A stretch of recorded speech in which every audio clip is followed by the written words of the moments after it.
অস্ট্রেলিয়াতে আমার মাসিক খরচ কত। এই সিরিজের এই ভিডিওটা আমার তৃতীয় ভিডিও।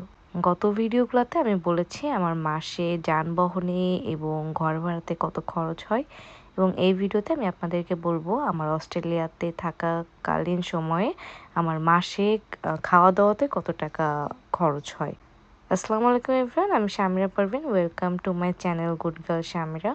এবং আশা করি আপনারা সবাই ভালো আছেন এবং আপনারা আমার সিরিজ খুবই পছন্দ করছেন, তার জন্য অসংখ্য ধন্যবাদ।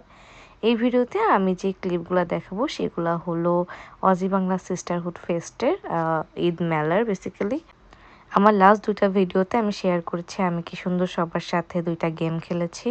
একটা ছিল র্যাপিড ফায়ার এবং একটা ছিল what you want to tell to your next person. I hope আপনি ভিডিওগুলো দেখেছেন। যদি না দেখে থাকেন অবশ্যই চেক ইট আউট।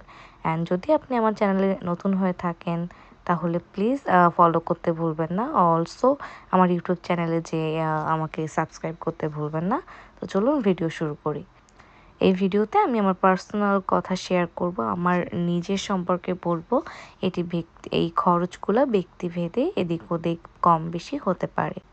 আমি ইউজুয়ালি যেহেতু স্টুডেন্ট প্লাস কাজ করি, আমার অনেক সময়ই বাসায় রান্না করা হয় না, অনেক সময় বাইরে খাওয়া হয়। কিন্তু ইউজুয়ালি আমি যখন বাসায় রান্না বান্না করি তখন আমার উইকলি $50 থেকে $60 খরচ হয়। যদি আমি গড়ে বলি তাহলে $55। আচ্ছা, তার আগে আমি বলে রাখি আপু আমাকে জোর করে এখানে দুলটা গিফট দিয়েছে, and it was really beautiful, it was really pretty. Thank you so much আপু, থ্যাংক ইউ। হ্যাঁ, তো বলতেছিলাম যদি বাসায় রান্না বান্না করি মাংস সবজি এগুলো সহ আমার $55 পার উইক খরচ হয়, এবং সেটা যদি আমি মাসে ক্যালকুলেট করি তাহলে $220। আর যদি বাংলাদেশি টাকায় 85 টাকা ধরে 85, তাহলে সেটা হয় $18,700। তো বলতে গেলে $18,700 আমার মাসে 700 টাকা, $18,700 আমার মাসে খরচ হয় অস্ট্রেলিয়াতে খাবার দাবারের। কিন্তু অনেক সময় দেখা যায় কি আমি জবে এত বিজি যে আমার এক সপ্তাহ রান্না বান্নাই করা হলো না, তখন আমি বাইরে খাবার খাই, ফাস্ট ফুড খাই।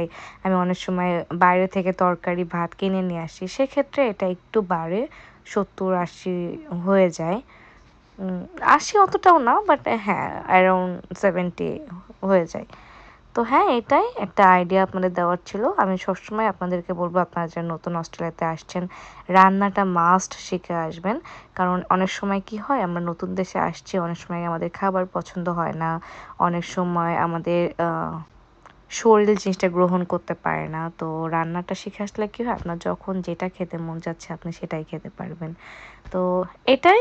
Thank you so much for watching. আর এখানে বাঙালি মেলাগুলো হয় যেখানে বাঙালি খাবারও পেয়ে যাবেন। আশা করছি আমার ভিডিওগুলো আপনার ভালো লাগছে। থ্যাংক ইউ সো মাচ এবং ফলো করতে ভুলবেন না। আল্লাহ হাফিজ।